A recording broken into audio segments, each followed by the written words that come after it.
Oh, man.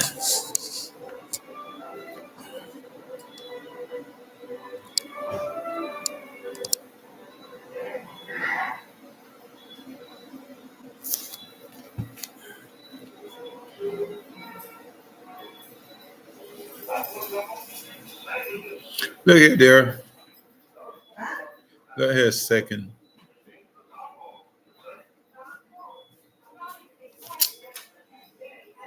Turn on the light for me.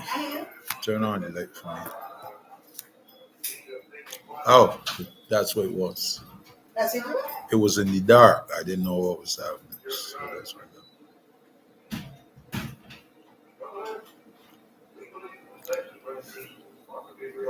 turn on the TV for me. Just a little bit. The TV. Just a little bit. Hello there. Good evening. Barbados. Indeed, it's good morning, as it is now 12:12 or thereabouts. Well, what are we going to talk about this evening? We are going to go through the current situation that is as horrendous as it is interesting, because it asks and begs a lot of questions. But before I even get there, let me just say good night to you. Let me share that I understand that you are asleep, many of you getting ready for work tomorrow, especially with the kids going back to school, and therefore this would provide you the company as you get up in the morning and you do your devotions and then you prepare for work and school and everything else. You have this note that I'm going to share with you tonight, or rather this morning, but forgive me, it says 12:12. And with the hope that we as a people, will look again, because I must admit that there's so much out there that is so not right, so unorthodox. And I guess the real burning issue is that we have become a silenced people.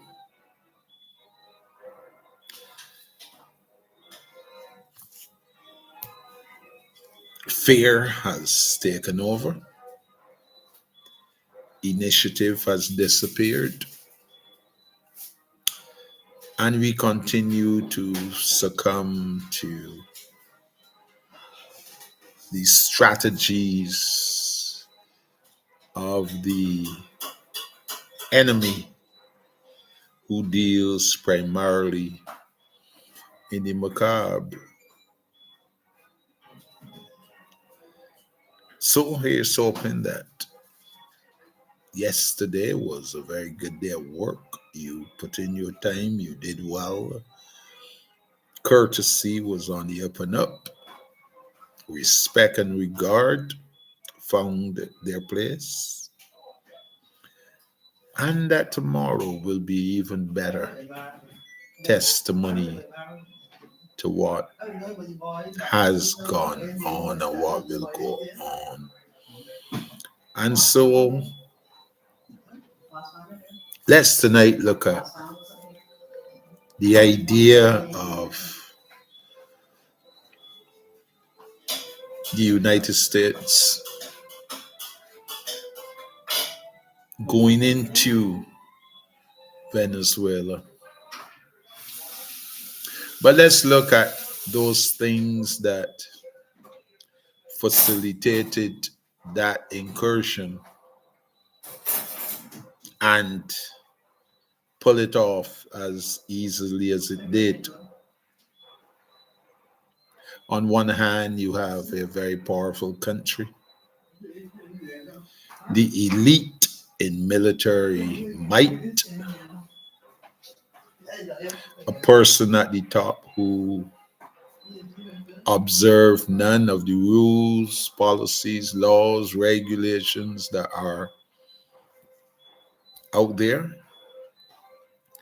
And there's a personalized agenda. To that extent, you ask, where is the control? Ordinarily found in the houses of Congress, where some accountability can be garnered and some check and balance on this kind of behavior of the maverick variety would find itself minimized. But because we are saddled, or they are saddled, with a lame duck Congress, a Congress that has shown no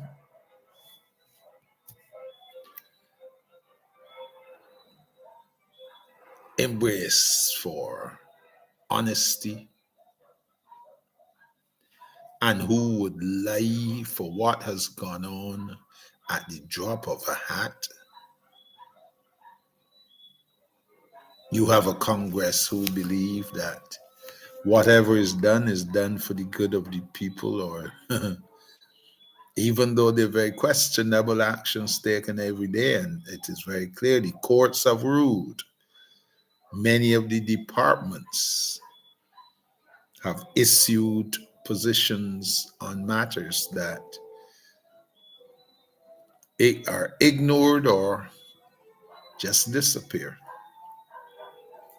And so you have a person that manages power of a huge dimension. And in that power, there's a military might that is bolstered with the finest of technological advancement. And so you have this monolith, if you may call it that,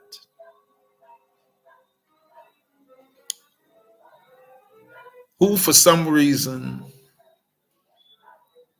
chose to pursue those who deal, practice, or are associated, even at the level of rumor, the drug trade. Now, that sounds honorable if you think for 1 minute that that is what it was. Because if there was any serious approach to the idea of getting rid of drugs, then one would have to ask the question, why isn't ICE and all the other military and paramilitary, why is there not an inward or internal aggression to this thing, since we all know that this is not a country that is not populated with drugs. So if you are going to remove the scourge from off the earth, or America, if you say that, then it seems pertinent that the question be asked, why are you not starting at home?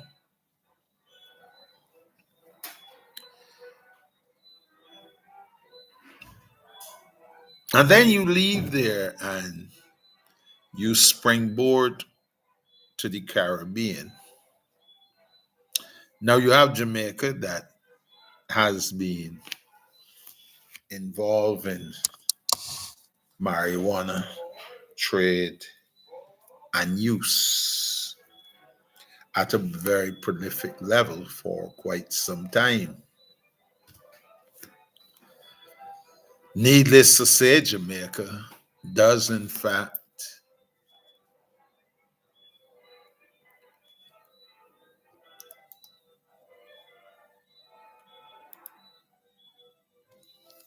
involve itself with this kind of thing, activity.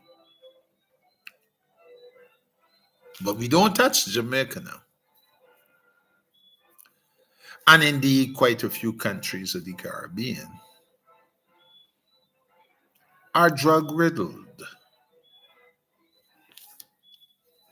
It is also suspected, and many reports speak to the notion of Barbados, our country, being involved in a significant way in the trade. So when we begin the notion of targets to eradicate this scourge, we must ask again, why not begin at home? Certainly, charity is supposed to live there. And then after struggling with that question, the next one has to be, well, what about the others that are out there? And as you continue to ask, you find that the responses dwindle more and more until you get to this much smaller country possessing very significant quantities of oil that could clearly bring its level of living significantly higher than it is right now.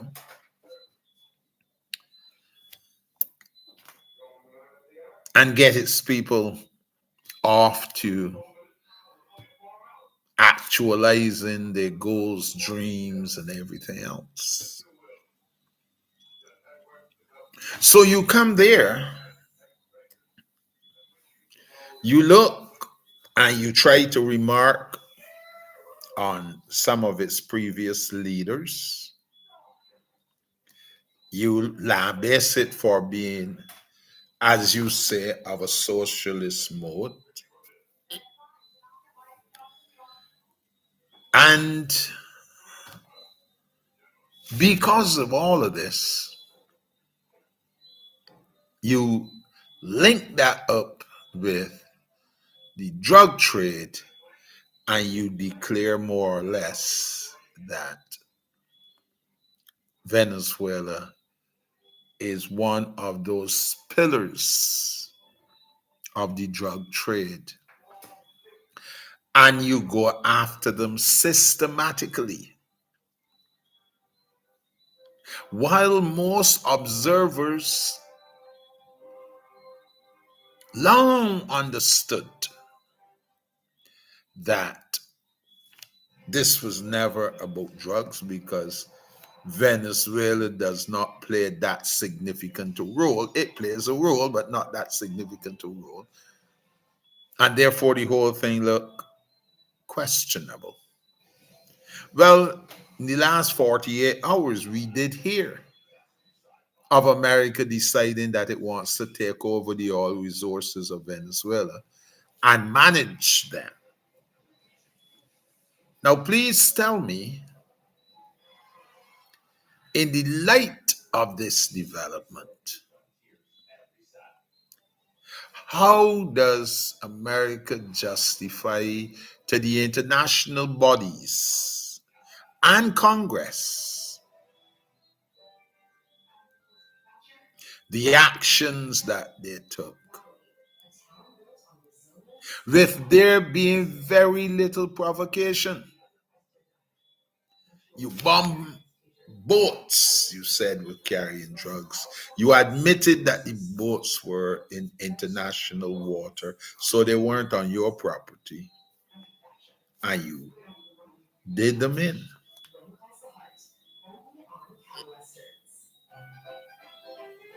Now you continue and you move in breach of international law,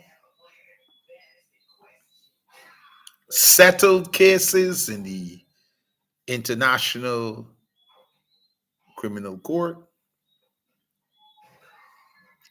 UN charters and policy positions that every country is supposed to adhere to. And in the event of any boiling up of anything, the process of negotiation and peace are supposed to be the benchmark in that whole process. So you don't hear any of these discussions. You don't hear any appeals for anything from Venezuela, other than from one person shouting to the top of their lungs, because at the end of this, there was one thing fueling all the effort, and that was seizing Venezuela's oil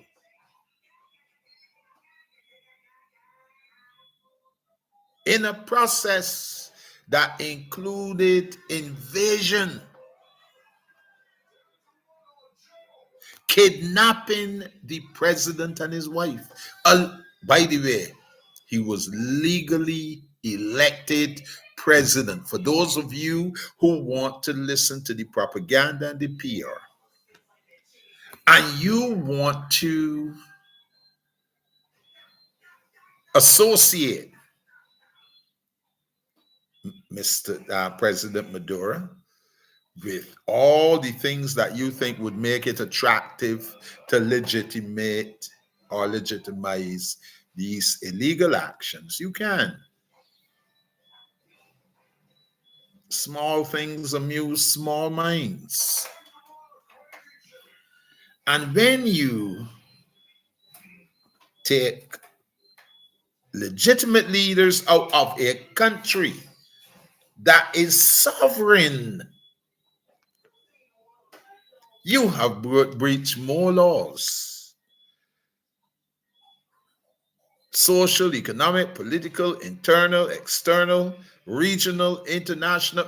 You can go on and on, because what you have done, sir, is say to all of those efforts, including the more than 100 restrictions to trade with Cuba, you have said none of that mattered. I, as the ultimate president, this is what I want, this is what I pursue, and this is what I'll take. And it has nothing to do with including you in any discursive way.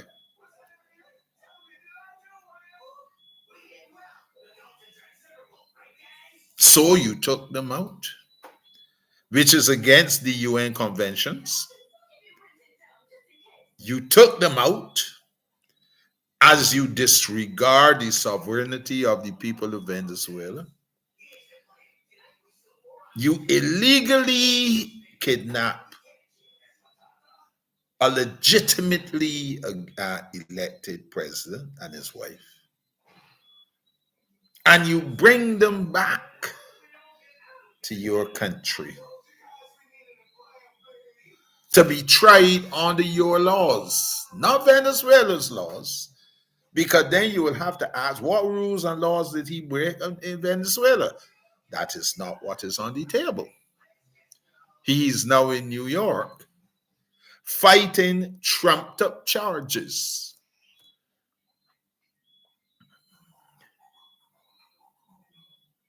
And Lord knows all the different people that will be paid as witnesses.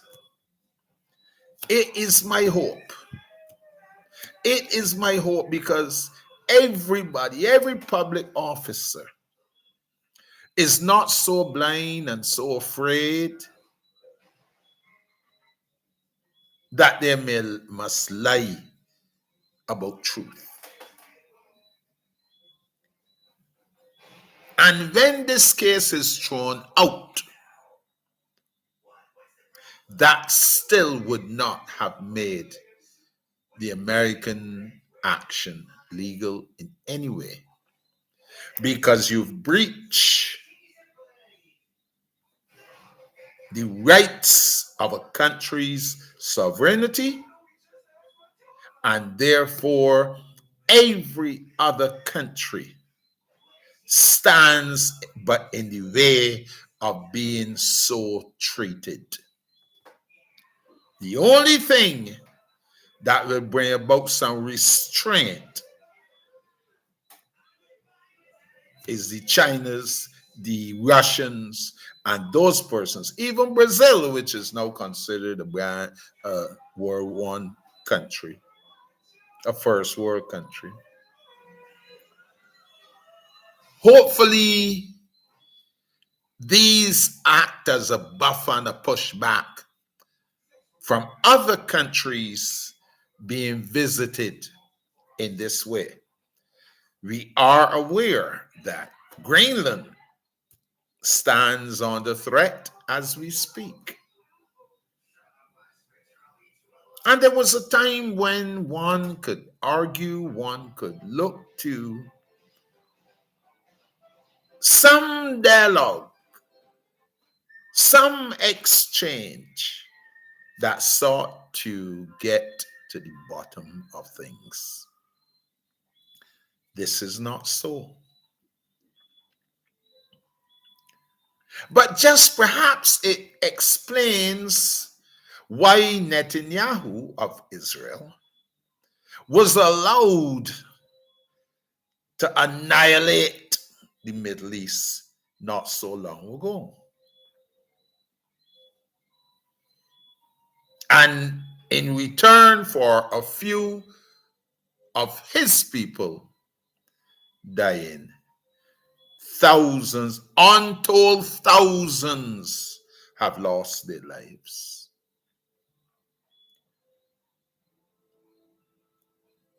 Countries flattened. Because while they're up against superior weaponry supplied by the United States of America, they're up against a regime that is backed by America wholesale. Because don't forget, Netanyahu was the same prime minister that first broke down jail, should have been tried for a lot more crimes. But he came to the United States under President Obama's leadership. He addressed Congress.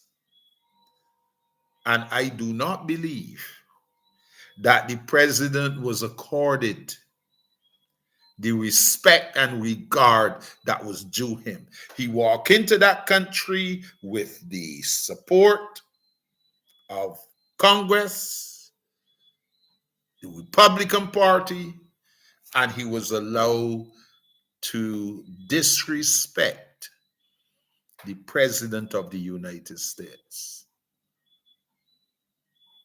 Was no question of, I don't like you, but I respect your office. That was not so. And even when, if you remember that conflict, when it became obvious that it was ethnic purging, it became obvious that genocide was happening, it became obvious that here is a madman on the loose. there were many times that the overtures to quit, to cease fire were ignored. And this is largely because of the backing that Israel enjoys. And and again, this is nothing new. You go back. You go back to the Menachem Begin, Golda Meir, and come forward. And it has always been a bloody regime, fully enjoying the support of the United States. Might this explain why they literally wipe out the Middle East not so long ago and without restraint? Because once again, people stood by the side and watch it happening. So now when America now come to Venezuela, a country far, far inferior to the American military might, you see also the absence of negotiation. You see the absence of a conflict reaching a place where the UN can summon a meeting or meetings where a peaceful solution could be worked out. All of that is gone. And it is the mere naked anger and misplaced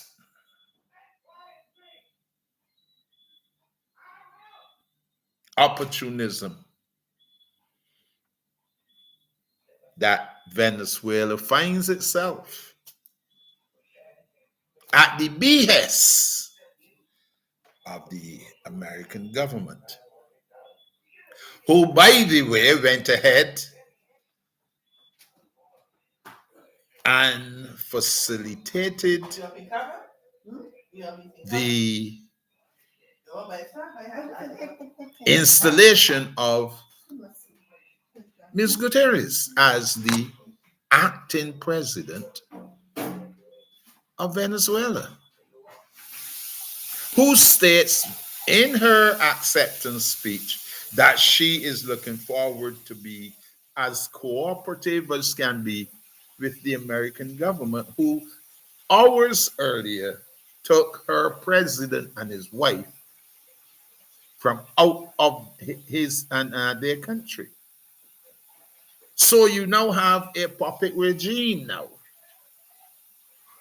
who will probably facilitate the handing over of documentation and everything having to do with the oil of Venezuela over to the American government.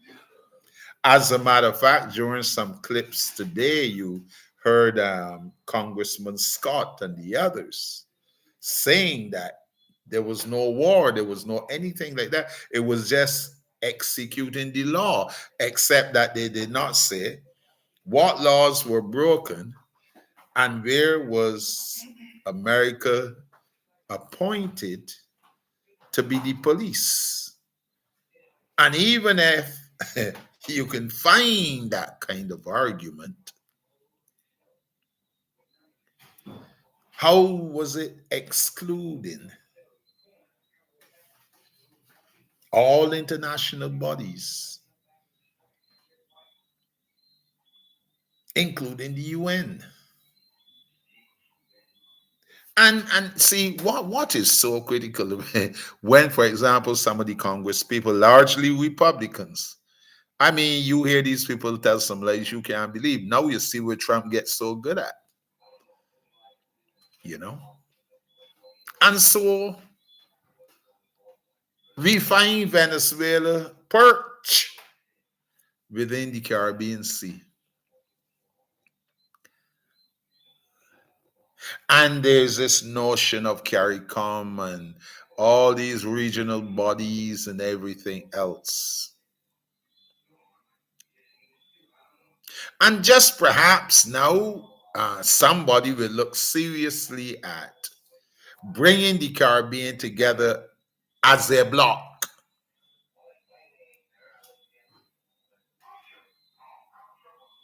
The Middle East was never a force to be reckoned with until you had the likes of Anwar Sadat back in 1970.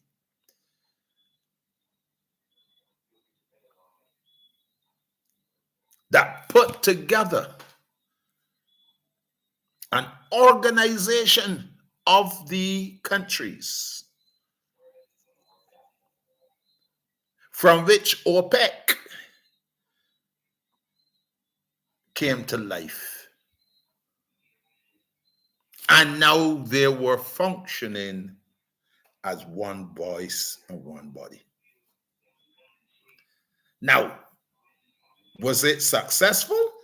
Yes. And even after Anwar Sadat had to pay with his life, for he was assassinated.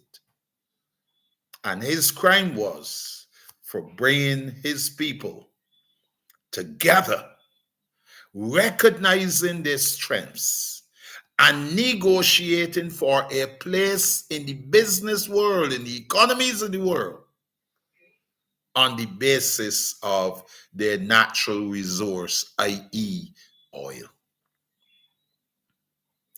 So there was a price to be paid. And today, that organization is not thriving like it used to. But it is there. Many years later, Saddam Hussein would have taken over. And no one understood the peace in the Middle East under Saddam Hussein, who was able to harness all of these different ethnic groups and all, that left alone would virtually wreak havoc in the region. That was not to be under Saddam Hussein. And of course, again, leadership got together along with a famous black man who was Secretary of State, who deliberately lied about the conditions that existed under Saddam Hussein, and that fueled the call for his removal and ultimate execution, with he and his sons being hoisted in the air for the world to see. Leadership betrayed, lied to about, and then we saw the extraction of the ultimate price. Now, there's a reason why many countries find themselves very weary when the UN and all these groups come together, and all of a sudden you hear about human rights commissions and this and that, and they know from experience that none of these things work.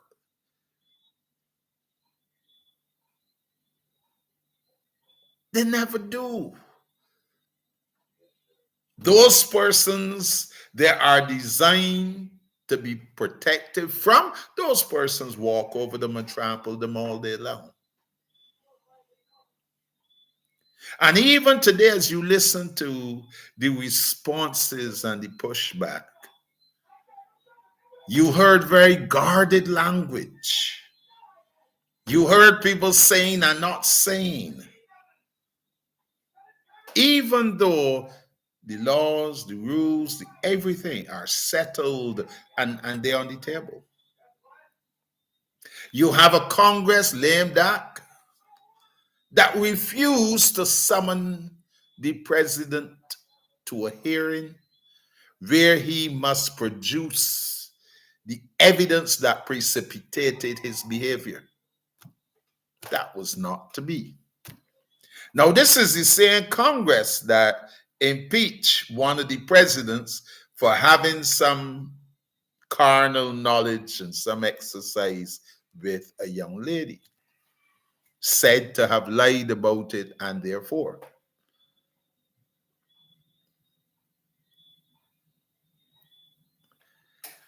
So Venezuela sits there amidst all the talk of association and power and this and that. The leadership is taken out as the rest of the sister states look on in awe. More thinking about if there are next, more so than this is wrong. Our prime minister, who went rogue from 2019 and perused and went all over, gallivant all over the world, shouting down all the meetings that were held, and she moved and she moved and moved until she got a number of recognitions, Woman of the Year, and this and that, and this and that, and this and that. Because at the end of the day, it was a lot of mess going up in the air, calling it rain when in fact it was urine. And it is significant as you listen to the interview or what is being passed as an interview.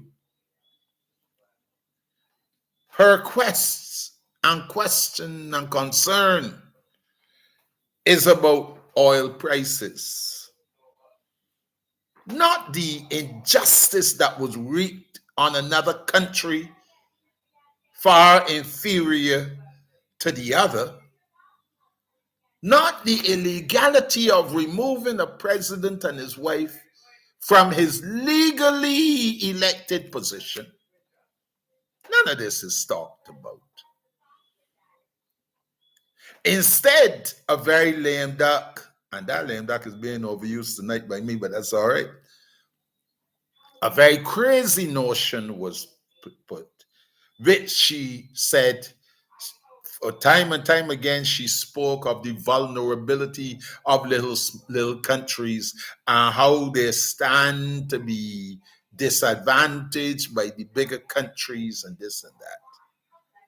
Yet none of that was real when she walked around singing the song of the UN, singing the song of this so-called climate change, this illusory phenomenon that is designed to pull as much money as it can, because, folks, don't be misled. And I know many of you don't believe and don't like the idea of research and keeping abreast with things and digging some. But you've got to start creating a curious mind. That is what will drive you to seek further. But let me share just this with you. One of the founders of this climate change, actually there are more than two, that have already conceded that this thing is a waste of time. It ignores the presence of God, who is responsible for the creation of our world. And these fellows have stepped off. Our prime minister and others have gone on and they've created a doctrine out of this, where now this is on the teeth of young people and all kinds of stuff talking. But while she was gallivanting all over the world, keeping some noise, at first, she lambasted the Caribbean. Then she supported the bigger countries. But then as supporters start to switch and dangle, all of a sudden then she went to the other countries and they were accused basically of not giving her as much money as she wants, as often as she wants it, even though she can hardly justify that it was for more than consumption purposes that she was getting it. So today, as I listen, I'm already armed with a little bit of information, and I'm hoping that the exercise would answer those questions and would point us into a place where we look at the Caribbean, we look at the Caribbean as a people, as a group, and formulate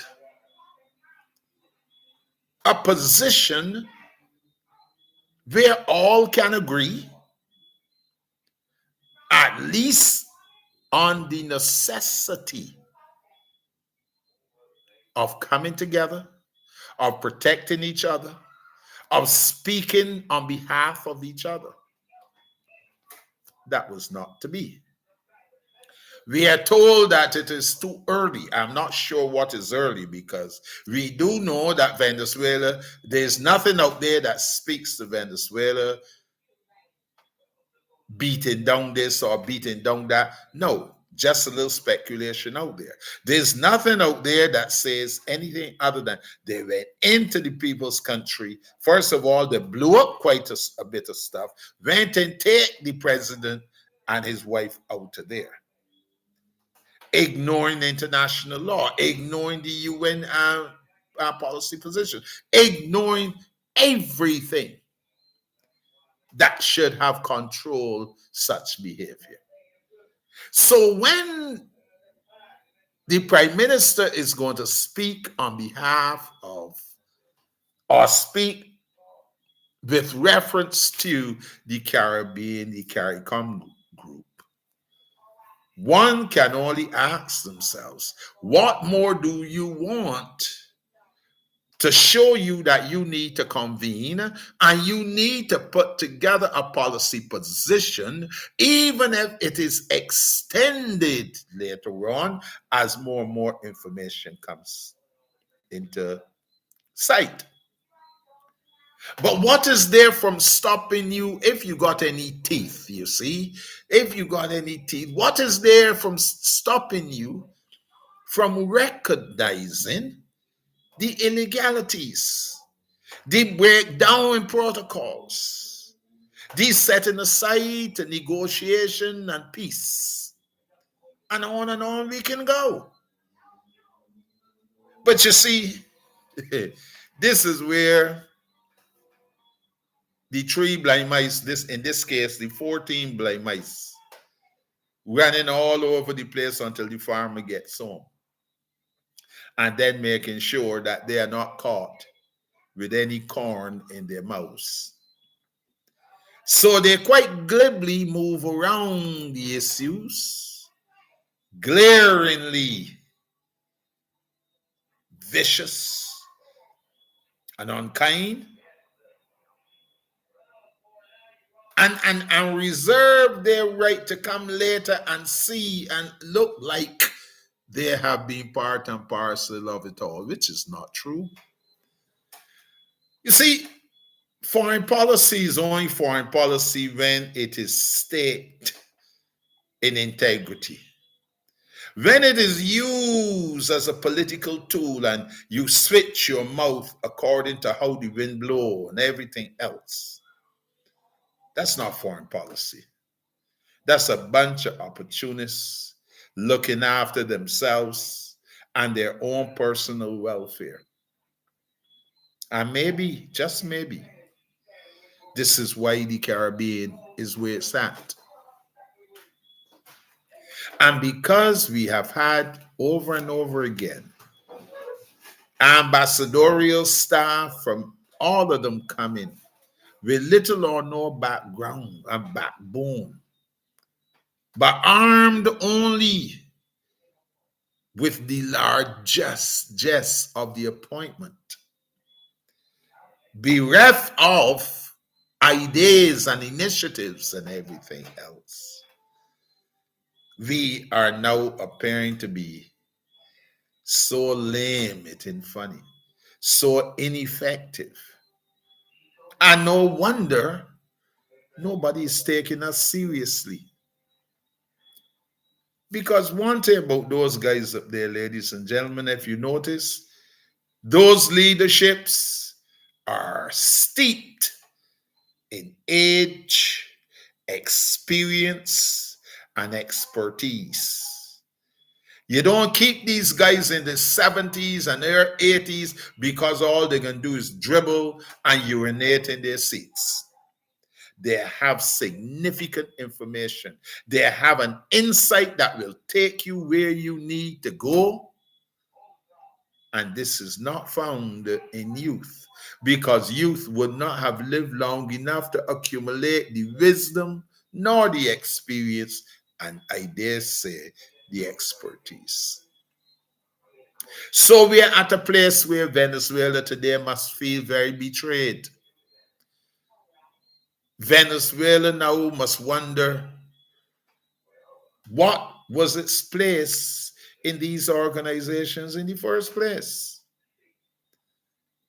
The events of the last set of 72 hours, 90 hours even, if you want, have not shown that the organizations have any capacity to resist and to speak and to hold a position that is shared by the grouping.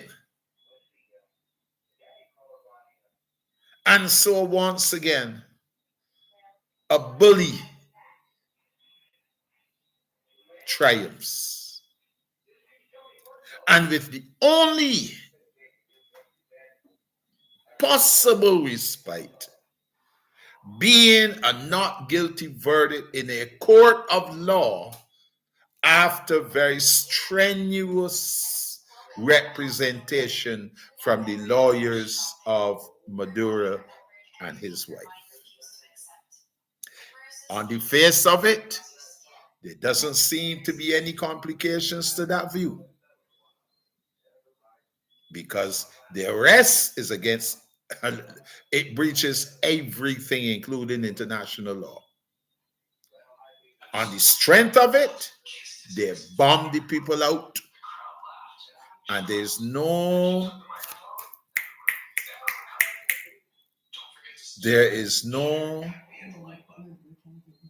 semblance of aggravation. And then you actually mouth that you're looking to seize the oil of Venezuela and control it. There is your motive. And it would be a wicked judge, a wicked legal process that finds difficulty returning a not guilty verdict and restoring this man and his wife back to their homeland in Venezuela.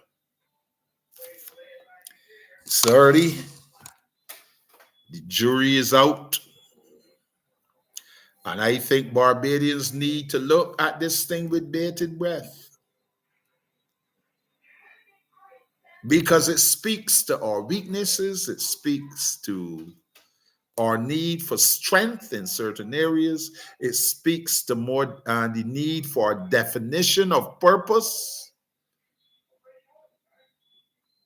so that rather than just convene meetings every year because it allowed people to eat some chicken and some steaks and drink some champagne and brandy, we could in fact be taking the Caribbean forward in a very decisive way.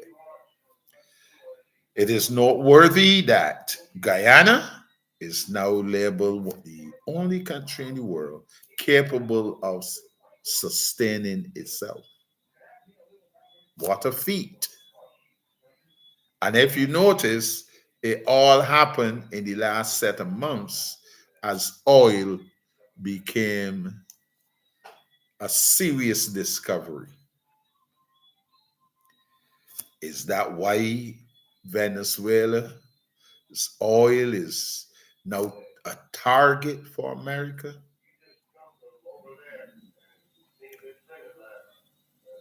You know, the whole thing begs, it begs because it stinks to your ears and your nostrils and everything else. Because when we look at what is happening in the world and we choose to align ourselves with the kind of leadership that is happening in some places, not all, it really speaks to the need in the Caribbean, and I've said this over and over again for many years, for us to get to a place where the Caribbean speaks as one, as a block. Today, you've got selfishness and opportunism that seem to be overriding the need to get this done. So you have Trinidad openly siding with America. I wonder what she says now that that kind of illegality has taken place.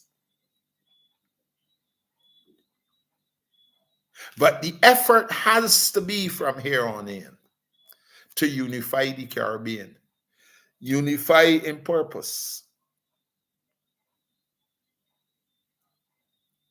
Because what the United States of America has shown is if this is not done, they have the effrontery, the unmitigated gall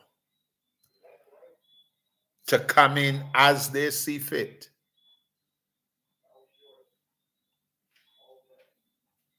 The events that will follow from today on, it will be very interesting for us to keep our ears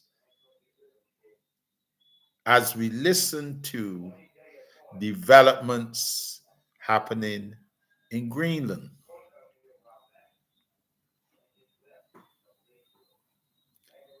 You see, it is the reason why when you open these doors, you can't close them. How are you going to shout at Russia? Russia and the Ukraine at least had a very cordial relationship in 2004 or thereabouts. What's the story here? Russia has not targeted that leadership as far as I know, and I've been following those events for a while. Indeed, the president of the Ukraine is still traveling, negotiating, going to all kinds of meetings, soliciting assistance and everything else. Because the UN Charter protects leaders of countries and they're not supposed to be targeted.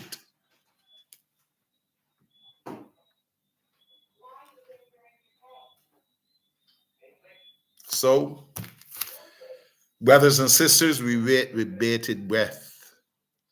And I hope that we will do more than just say, well, they got some people jumping up in a carnival style, lauding the takeover or takeout from America. Please understand the PR that is going into that. Go back for the little time that Maduro took over, and there was nothing in there that caused that kind of outrage or anything for anybody to be rejoicing as they are. He did not take power. He was elected to power. So let us be very clear, because I remember the same thing happened in Cuba. And when you got here like the Secretary of State, that I mean, it is so, I can't believe that there were times when many of us thought that he was presidential material. And we thought so because of a stance that he seemed to carry as opposed to what he has now, which is like a lampoon from the Trumps. Mr. Trump thing, Basin. So let's look as we go along, and we will keep abreast with it. We will discuss it some more. We will look at it some more and try to make sense of it. But I think one of the biggest um, lessons that must come out for the Caribbean is the need to be more decisive in a common approach, a common position. And just like others, Taiwan, for example, which China has been trying to annex now forever, even when Taiwan went to become a member of the UN. China was in there putting the pressure. Why? Annexation. So, brothers and sisters, our troubles are not only internal, and those are many. I will speak on them sometime early in the morning. But we also now have an international situation that must speak to us as to how our foreign policy must be couched, what it is that we are going to look to our local economies. I'm talking with the diaspora, what it is that we're going to need from them as a body of people. And how do we conduct business? Create a situation that makes it so abundantly clear that we are being attacked because one power decides that we don't have the right to self-government. Because what we have had in the last set of hours, that's colonialism all over again. All over again. And to think that a president can be sitting down and identifying these different countries that he wants to go into, that has done him nothing. And you have a Congress that says, go for it. Brothers and sisters, thanks for listening. I am over by YouTube, so this will give us a little something. I'm still going to go to Facebook. Facebook is tomorrow. And they're putting Instagram up as well, because I think that we need all the forums. We need to be able to get things done, to get things out and everything else. And one of the things that I am very concerned about is making sure that the people of St. James North know that they have in me a representative that is capable, able, and magnanimous enough to take on the issues, the local issues of the day, and fight for them there until the solution that is desired is reached. I will not fail you. You will get my best at all times. So this presents a pretty decent forum, and hopefully we will see even better results as we use all the areas and we speak to Barbados, and in this case to the people of the Caribbean, as we face some realities stark in their making, but at the same time solutions must be put in place. Have a very good night. It is just after 1. I want to thank you for listening. I want to thank you for liking and sharing. We still have to do that on YouTube because there's still that process of the algorithm that deems your stuff thrown and all kinds of crazy stuff. So I thank you for yours. Please listen, please share. And let us get into a discussion that will take us to a place where we can find our way. Don't worry so much about the flag. We are taking that flag out to Ghana. That flag is coming out. You will be released from your silence brought about by demonic activity in our country. That will come to an end. So have a wonderful night. Tomorrow you may see a second one because I really do want to deal with this electoral list that is now in the cabinet of Mayor Motley, when in fact the only body that has a constitutional right to have that list and to fix that list and prepare that list is the Constitution, is the Electoral and Boundaries Commission. And we have to look at this in the context that it is a bad list, it is bloated, and it must not be brought to the people in the general election and then still be talking about a free and fair election. It must be cleaned up. And we must insist that the Prime Minister get elections out of her mouth and get to making sure, one, that the Electoral and Boundaries Commission can do their job without cabinet's interference. And this must be done before any semblance of any election there is. So stay tuned, Barbados. Stay tuned, diaspora. Wherever you are, England, Canada, America, wherever. Have a good morning. I know in some places it's still early night and all that. Have a good morning. Come back and let's get some things done. Okay? Bring it to you. It's coming in love and it will always be so. Have a wonderful night. Bye-bye.